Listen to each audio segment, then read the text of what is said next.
I'm diving into a serious and evolving situation in the UK. Far-right groups are planning nationwide riots tomorrow, August 7th, across 38 locations, including major hubs like London. Let's break down where these hotspots are, what the rioters are aiming for, and the potential security threats and economic impacts. First, let's talk locations.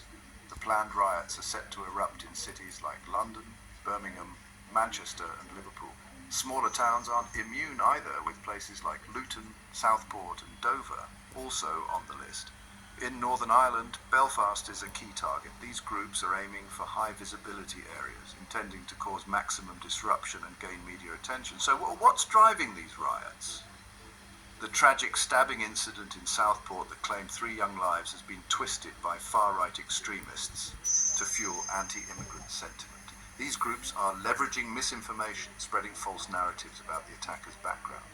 Their goal, to incite fear and division, rallying support for their hateful ideologies. Now onto the security threats. Given the widespread locations, the potential for violence is significant. Far-right groups are known for their organised and often violent tactics. Law enforcement is on high alert, with additional police forces being deployed to maintain order. There's also a growing concern about the role of social media in spreading misinformation and coordinating these violent acts. Economically, the impact could be severe. Businesses in the targeted areas may face property damage, and the overall sense of instability can deter tourists and investors. The cost of increased security measures and cleanup after the riots will strain local economies. Moreover, the long-term damage to community cohesion and the potential rise in insurance premiums could further burden affected areas.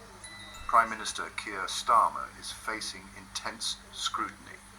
His government's response involves emergency meetings, deploying additional police, and cracking down on online hate speech. Over 370 arrests have already been made, with more expected as authorities use facial recognition to identify suspects.